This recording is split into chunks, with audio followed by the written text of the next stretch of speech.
Big boss Kannada season 12ರ ಮನೆಯಲ್ಲಿ 9ನೇ ವಾರದ nomination ಪ್ರಕ್ರಿಯೆ ತುಂಬಾನೇ ಡಿಫ್ರೆಂಟ್ ಆಗಿ ಮಾಡಿದ್ದಾರೆ ಮತ್ತು ಯಾರೆಲ್ಲ ನಾಮಿನೇಟ್ ಆಗಿದ್ದಾರೆ ಇದೆಲ್ಲದರ ಬಗ್ಗೆ ಮಾತಾಡೋಣ. ಅದಕ್ಕೂ ಮೊದಲು ಚಾನಲ್ ಅನ್ನ ಸಬ್ಸ್ಕ್ರೈಬ್ ಮಾಡ್ಕೊಂಡಿಲ್ಲ ಅಂತ ಹೇಳಿದ್ರೆ ಎಲ್ಲರೂ ಕೂಡ ಮಿಸ್ ಮಾಡದೆ ಈಗಲೇ ಚಾನಲ್ ಅನ್ನ ಸಬ್ಸ್ಕ್ರೈಬ್ ಮಾಡ್ಕೊಳ್ಳಿ. ಪಕ್ಕದಲ್ಲೇ ಒಂದು ನೋಟಿಫಿಕೇಶನ್ ಬೆಲ್ ಕೂಡ ಇರುತ್ತೆ, ಕ್ಲಿಕ್ ಮಾಡಿ ಆಲ್ ಅಂತ ಸೆಟ್ ಮಾಡಿ.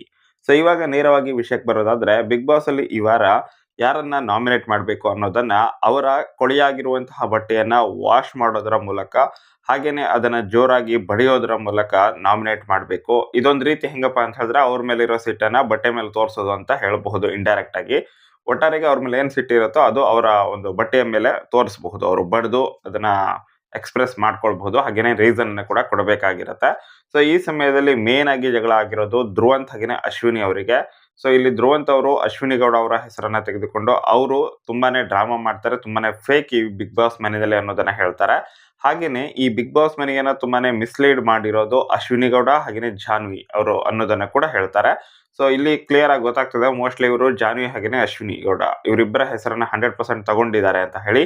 ಸೊ ಹೀಗಾಗಿ ಇಲ್ಲಿ ಧ್ರುವಂತ್ ಅವರ ಈ ಒಂದು ರೀಸನ್ ಗಳನ್ನ ಕೇಳಿ ಇಲ್ಲಿ ಅಶ್ವಿನಿ ಗೌಡ ಅವರಿಗೆ ಸಿಟ್ಟು ಬಂದು ಜಗಳ ಕೂಡ ಆಗಿದೆ. ಆದ್ರೆ ಧ್ರುವಂತ್ ಅವರು ಇಲ್ಲಿ ನೀಡಿರುವಂತಹ ರೀಸನ್ ಏನಿದೆ, ಸೊ ಅದರ ಬಗ್ಗೆ ಮಾತಾಡೋದಾದ್ರೆ ಫೇಕ್ ಅನ್ನೋದನ್ನ ಹೇಳ್ತಾರೆ. ಸೊ ಅಶ್ವಿನಿ ಗೌಡ ಅವರು ಮೊದಲಿಂದನೂ ಕೂಡ ಫೇಕ್ ಅನ್ನೋದಕ್ಕಿಂತ ಒಂದ್ ರೀತಿ ನೆಗೆಟಿವ್ ಶೇಡ್ ಅನ್ನ ಹೊಂದಿದ್ದಾರೆ ಅಷ್ಟೇನೆ. ಬಟ್ ಶೇಡ್ ಅನ್ನ ಚೇಂಜ್ ಮಾಡಿಲ್ಲ ಅವರು. ನೆಗೆಟಿವ್ ಅಂತ ಇದ್ದಾರೆ, ನೆಗೆಟಿವ್ ಆಗಿನೇ ಇದ್ದಾರೆ ಈಗಲೂ ತನಕನು. ಸೊ ಫೇಕ್ ಅನ್ನೋದಕ್ಕಿಂತ ಅದನ್ನ ನೀವು ನೆಗೆಟಿವ್ ಅಂತ ಕರೀಬಹುದಾಗಿತ್ತು. ಬಟ್ ಫೇಕ್ ಅಂತ ಹೇಳ್ತಾ ಇದ್ದಾರೆ. ಮೋಸ್ಟ್ಲಿ ಅವರು ಅದನ್ನ ಹೇಳ್ತಾ ಇರೋದು ಇತ್ತೀಚೆಗೆ ತಾನು ಬದಲಾಗಿದ್ದೀನಿ ಅನ್ನೋ ರೀತಿನಲ್ಲಿ ಅವ್ರಿಗೆ ಏನ್ ಕಾಣಿಸ್ಕೊಳ್ತಾ ಇದ್ದಾರೆ ಅದನ್ನ ಅವರು ಫೇಕ್ ಅಂತ ಕರೆದಿದ್ರೆ ಧ್ರುವಂತ್ ಅವರ ಪಾಯಿಂಟ್ ವ್ಯಾಲಿಡ್ ಪಾಯಿಂಟ್. ಅದೇನೆ ಅವರೇನಾದ್ರು ಈ ಬಿಗ್ ಬಾಸ್ ಮನೆಯಲ್ಲಿ ಅಶ್ವಿನಿ ಗೌಡ ಅವರು ಮೊದಲಿಂದ ಇರೋದೇನೆ ಫೇಕ್ ಅಂತ ಹೇಳ್ತಾ ಬಂದ್ರೆ ಮೋಸ್ಟ್ಲಿ ಅದು ಸರಿ ಅಲ್ಲ ಅಂತ ಕಾಣಿಸುತ್ತೆ. ಬಟ್ ಇಲ್ಲಿ ಧ್ರುವಂತ್ ಅವರು ಕಳೆದ ವಾರವನ್ನ ಅಬ್ಸರ್ವ್ ಮಾಡಿ ಮೋಸ್ಟ್ಲಿ ಈ ರೀತಿಯಾಗಿ ಹೇಳಿರೋ ಚಾನ್ಸಸ್ ಏನೇ ಜಾಸ್ತಿ ಇದೆ. ಯಾಕಂತಂದ್ರೆ ಕಳೆದ ವಾರ ಅವರು ಸ್ವಲ್ಪ ಒಳ್ಳೆಯವರು ಅನ್ನೋ ರೀತಿನಲ್ಲಿ ಕಾಣಿಸ್ಕೊಳ್ಳೋದಕ್ಕೆ ಟ್ರೈ ಮಾಡ್ತಾ ಇದ್ರು. ಬಟ್ ಅದು ಆಗಿಲ್ಲ. ಕೊನೆಗೆ ರಘು ಅವರ ವಿಷಯದಲ್ಲಿ ಟ್ರಿಗರ್ ಆಗಿ ಅವರ ನಿಜ ರೂಪ ಹೊರಗಡೆ ಬಂತು ಅನ್ನೋ ರೀತಿನಲ್ಲಿ ಇಲ್ಲಿ ಧ್ರುವಂತ್ ಅವ್ರು ಹೇಳಿರೋ ಚಾನ್ಸಸ್ ಇದೆ.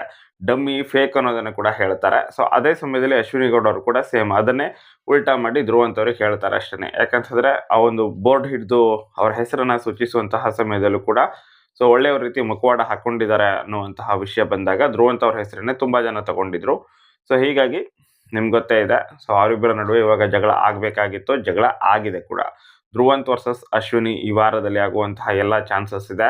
ಈ ಕಡೆ ಅಶ್ವಿನಿ ಅವರು ಕೂಡ ಸಿಕ್ಕಾಪಟ್ಟೆ ಹೈಪರ್, ಈ ಕಡೆ ಧ್ರುವಂತ್ ಅವರು ಕೂಡ ಸಿಕ್ಕಾಪಟ್ಟೆ ಹೈಪರ್. ಸೊ ಹೈಪರ್ ವರ್ಸಸ್ ಆದ್ರೆ ಈ ವಾರ ಹೆಂಗಿರಬಹುದು? ಸೊ ಇಮ್ಯಾಜಿನ್ ಮಾಡ್ಕೊಳ್ಳಿ, ನೋಡೋಣ ಮುಂದೆ ಏನಾಗುತ್ತೆ ಅಂತ ಹೇಳಿ.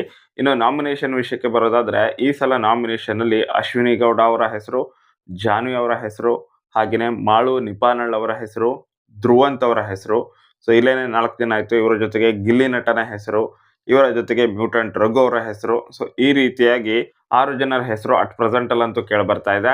ಬಟ್ ನನ್ನ ಪ್ರಕಾರ ಇಲ್ಲಿ ಸ್ಪಂದನ ಅವರು ಕೂಡ ನಾಮಿನೇಟ್ ಆಗಬೇಕು, ಕಾವ್ಯ ಅವರು ಕೂಡ ಈ ವಾರ ನಾಮಿನೇಟ್ ಆಗಬೇಕು. ನಾಮಿನೇಷನ್ ಅಲ್ಲಿ ಬಂದ್ರೆ ತಾನೇ ಅವರ ಪೊಟೆನ್ಷಿಯಲ್ ಗೊತ್ತಾಗೋದು. ಜೊತೆಗೆ ಈ ವಾರ ಕ್ಯಾಪ್ಟನ್ ಆಗಿರೋ ಅಭಿ ಅವರಂತೂ ನಾಮಿನೇಷನ್ ಬರೋದಕ್ಕೆ ಆಗೋದಿಲ್ಲ. ಇಲ್ಲ ಅಂತಂದ್ರೆ ಅಭಿ ಅವರು ಕೂಡ ನಾಮಿನೇಷನ್ ಅಲ್ಲಿ ಇರಬೇಕಾಗಿತ್ತು. ಬಟ್ ಅಭಿ ಅವರು ಸೇಫ್ ಆಗ್ತಾ ಇದ್ದಾರೆ. ಸ್ಪಂದನ, ಕಾವ್ಯ ಇವರಿಬ್ಬರ ಹೆಸರು ಕೂಡ ಬರಬೇಕು. ಬಟ್ ಡೌಟ್ ಇದೆ, ನೋಡೋಣ ಏನಾಗುತ್ತೆ ಅಂತ ಹೇಳಿ. ಆದ್ರೆ ಇಲ್ಲಿ ಮತ್ತೊಂದು ವಿಷಯ ಏನಪ್ಪಾ ಅಂತ ಹೇಳಿದ್ರೆ ಈ ಸಲ ನಾಮಿನೇಷನ್ ಇಂದ ರಕ್ಷಿತಾ ಶೆಟ್ಟಿ ಅವರು ಪಾರಾಗಿದ್ದಾರೆ. ಸೊ ಇವರ ಅಭಿಮಾನಿಗಳಂತೂ ಸಖತ್ ಖುಷಿಯಾಗಿರ್ತಾರೆ. ಆದ್ರೆ ಈ ಸಲ ಗಿಲ್ಲಿ ನಟ ನಾಮಿನೇಷನ್ಗೆ ಬಂದಿರೋದ್ರಿಂದ ಭರ್ಜರಿ ಓಟುಗಳನ್ನ ಎಕ್ಸ್ಪೆಕ್ಟ್ ಮಾಡಬಹುದು. ಸೊ ಇವತ್ತು ನಾಮಿನೇಷನ್ ಪ್ರಕ್ರಿಯೆ ಮುಕ್ತಾಯ ಆದ್ರೆ ನಾಳೆ ವೋಟಿಂಗ್ ಲೈನ್ಸ್ಗಳು ಓಪನ್ ಆಗ್ತಾವಲ್ವಾ, ಸೊ ಆವಾಗ ನಾನು ನಿಮಗೆ ಅಪ್ಡೇಟ್ಗಳನ್ನ ಕೊಡ್ತೀನಿ. ಮೋಸ್ಟ್ಲಿ ನಾಮಿನೇಷನ್ ಪ್ರಕ್ರಿಯೆನ ಸ್ವಲ್ಪ ಡ್ರ್ಯಾಗ್ ಮಾಡೋ ಚಾನ್ಸಸ್ ಇದೆ. ಇತ್ತೀಚೆಗೆ ಈ ಒಂದು ಬಿಗ್ ಬಾಸ್ ಅನ್ನ ಸ್ವಲ್ಪ ಸೀರಿಯಲ್ ರೀತಿನಲ್ಲಿ ಸಿಕ್ಕಾಪಟ್ಟೆ ಡ್ರ್ಯಾಗ್ ಮಾಡ್ತಾ ಇದ್ದಾರೆ. ಸೊ ಸದ್ಯಕ್ಕೆ ನಾಮಿನೇಟ್ ಆಗಿರೋದು 6 ಜನರಲ್ಲಿ. ನೋಡೋಣ ಮತ್ತೆ ಯಾರಿಗಾದ್ರೂ ಆಡ್ ಮಾಡ್ತಾರಾ, ಕ್ಯಾಪ್ಟನ್ ಅಭಿ ಅವರು ಯಾರನ್ನಾದ್ರೂ ನೇರವಾಗಿ ನಾಮಿನೇಟ್ ಮಾಡಬೇಕು ಅಂತ ಹೇಳಿದ್ರೆ ಯಾರನ್ನ ಮಾಡ್ತಾರೆ ಅಂತ ಹೇಳಿ. ಬಟ್ ಅಭಿಷೇಕ್ ಅವ್ರು ಏನ್ ಮಾಡ್ತಾರೆ ಅಂತ ಹೇಳಿದ್ರೆ ಸ್ಪಂದನ ಅವ್ರ ಹೆಸರಂತೂ ತಗೊಳ್ಳೋದಿಲ್ಲ. ಅವ್ರು 100% ಕಾವ್ಯ ಅವ್ರ ಹೆಸರನ್ನ ತಗೊಳ್ಳೋ ಚಾನ್ಸಸ್ ಇದೆ.